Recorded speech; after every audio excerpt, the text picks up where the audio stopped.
Olá, meus alunos do Empreendedor 4.0. Tudo bem com vocês? Espero que vocês já tenham começado a colher alguns frutos do nosso treinamento. Em primeiro lugar, quero parabenizá-lo. Você está no lugar certo, com as pessoas certas. Desligue o celular, desconecte-se do Facebook, do Instagram, do WhatsApp, da televisão, de qualquer distração. Esteja atento à nossa aula, eu tenho certeza que vai valer a pena.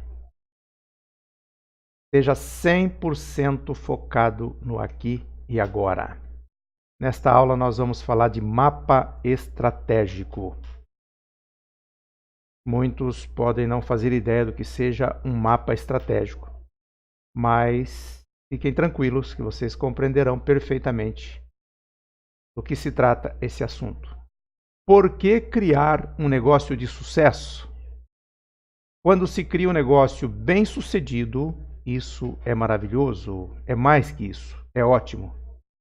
Porque quando as empresas vencem, as pessoas também crescem e prosperam. Criam-se mais empregos e mais oportunidades. O que é necessário para vencer? Seja incansável no aprendizado mútuo. Adote uma atitude positiva e espalhe-a ao seu redor. Nunca se deixe transformar em vítima. E, pelo amor de Deus, divirta-se. Gente, o ambiente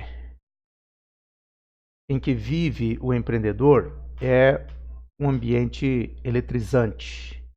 É um ambiente dinâmico, é um ambiente onde se requer velocidade, se requer praticidade e, sobretudo, paixão pelo que se faz. É um ambiente desafiador. Todo empreendedor ele tem que estar preparado para enfrentar problemas todos os dias. E, além disso, enfrentar problemas, ele tem que solucionar problemas. É isso que torna o mundo do empreendedorismo fantástico, eletrizante, gostoso. Então, se você é um resolvedor de problemas, você já está meio caminho andado na trajetória do empreendedorismo. Se você não é, nós vamos transformá-lo em um resolvedor de problemas. Descubra e retenha as pessoas mais capazes. Nós não somos capazes de realizar grandes feitos sozinhos. Nós precisamos de uma equipe.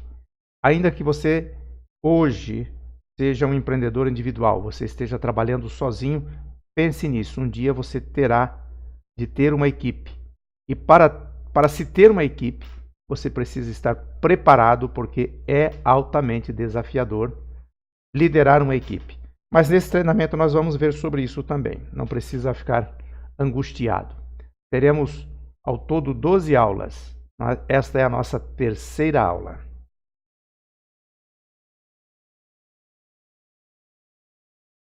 Todos os dias na vida surge uma nova pergunta.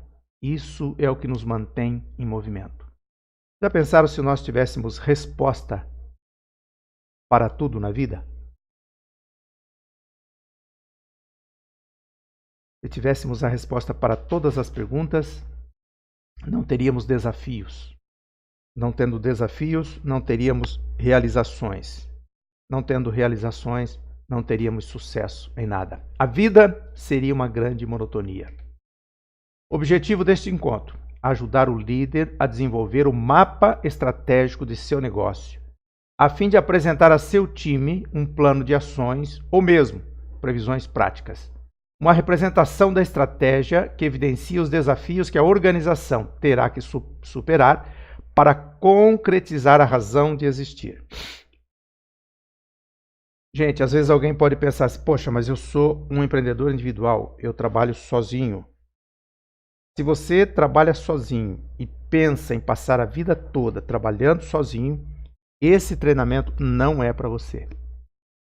Mas se você permanecer nesse treinamento até o final dele, você estará convencido de que ninguém consegue ser uma ilha, ninguém consegue ser um lobo solitário.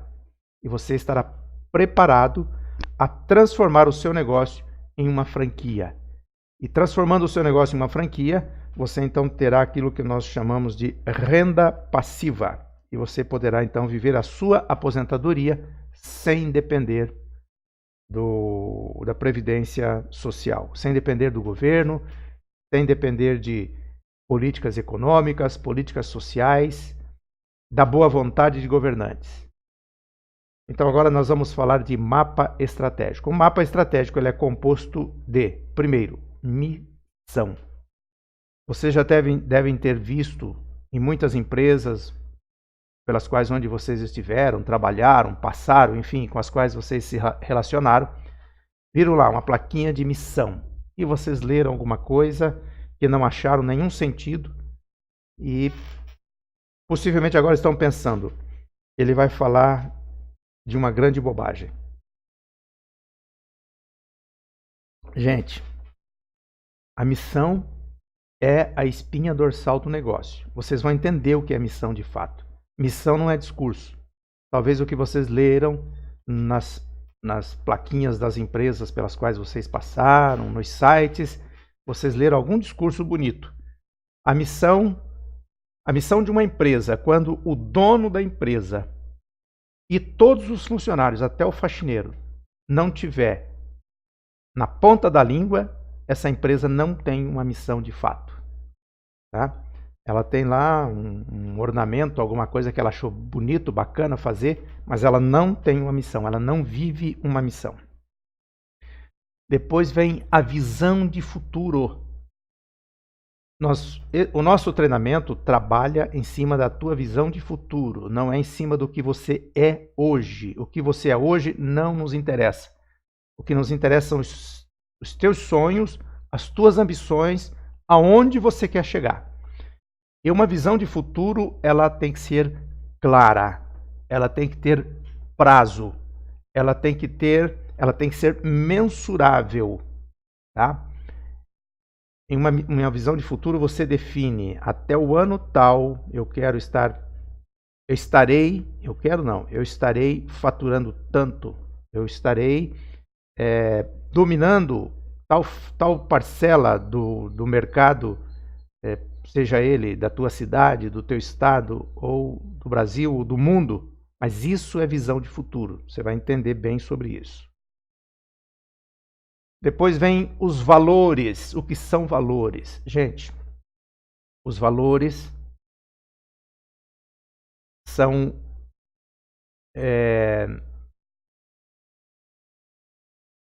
vamos pensar num soldado que vai para a guerra. Qual é a missão desse soldado? Vencer a guerra. Mas se ele chegar lá de mãos abanando, ele vai vencer essa guerra ou ele vai precisar de algo mais? Ele vai precisar de treinamento, ele vai precisar de armas, enfim, ele vai precisar de equipamentos técnicos, ele vai precisar de um adestramento, ele precisa de toda uma capacidade, seja ela técnica ou pessoal. No mundo dos negócios são a mesma coisa. Os valores são a capacitação. Aquilo que você preza é o que sustenta a tua missão. Por exemplo, a tua missão é encantar o teu público consumidor pela... como é que eu posso dizer? Vamos pensar aqui alguma coisa. Pela tua honestidade, digamos assim. Mas se honestidade não for um valor que você tem, um valor pessoal, como é que você vai encantar um público com a honestidade que você não tem? Isso é só uma ilustração, tá? Para vencer, a declaração de missão é uma condição indispensável. A declaração de missão incute nas pessoas o senso de direção em busca do lucro e a dose de inspiração para se sentir parte de algo grande e importante. Os princípios de métodos gerenciais têm que estar fundamentados em uma cultura organizacional profunda, baseada em uma missão poderosa e em valores concretos. O que é cultura organizacional? Gente, cultura organizacional, vamos falar da cultura de um povo. Quando você fala da cultura de um povo, você sabe como esse povo se veste, o que esse povo come e como esse povo se diverte. Você sabe das músicas, das danças, enfim, você conhece a vida de um povo pela sua cultura. Uma empresa, ela é conhecida pela sua cultura organizacional. Uma empresa que não tem uma cultura organizacional, ela flutua em comportamentos e procedimentos. Um dia ela age de uma maneira, outro dia ela age de outra maneira. Os colaboradores dessa empresa não têm um norte, não têm uma base, não têm um fundamento, não sabem como agir diante das situações, porque um dia ela age de uma maneira, outro dia age de outra maneira. Uma empresa que preza pela satisfação total do cliente, isso já é um ponto cultural dessa empresa. Então, um cliente insatisfeito, o colaborador sabe que a empresa vai restituir o dinheiro investido naquele serviço ou naquele produto, naquele bem, porque é um componente da cultura organizacional dessa empresa. Mas uma cultura organizacional, ela só será profunda se a missão é poderosa. E se os valores são valores concretos, não são sonhos, não são utopias, não são palavras jogadas ao vento. Valores são comportamentos específicos, práticos e tão descritivos que deixam pouco espaço para a imaginação. Os valores são, na verdade, o como da missão, enquanto a missão é o porquê. Mais adiante, ainda nesta aula, nós vamos ver sobre como e porquê. Você vai entender o poder de uma empresa quando ela tem um porquê para a sua existência. O que é muito raro. Se você entender o porquê do seu negócio, você estará muito à frente dos seus concorrentes, inclusive de empresas de grande porte. Porque, no máximo, o que as empresas sabem é o como fazem e para quem fazem. Mas o porquê fazem, poucas empresas sabem. Nós vamos ver aqui exemplo de grandes organizações que não sabem o porquê da sua existência. Desculpe a pausa aqui, mas é que eu estou tomando um cafezinho. Se todos os colaboradores compreendem os valores da empresa, esses valores se tornam um sentimento comum e, como consequência, um modo de ação, um modo natural de ação. Em consequência disso, a missão da empresa é vivida de modo natural e espontâneo. Tá? Se todos os colaboradores compreendem os valores da empresa, esses valores se tornam um sentimento comum e, como consequência, um modo de ação. E o principal desses colaboradores é você, o empreendedor. Se você não entender isso, não compreender isso, ninguém na tua organização vai compreender. Mas se você compreender, todos compreenderão.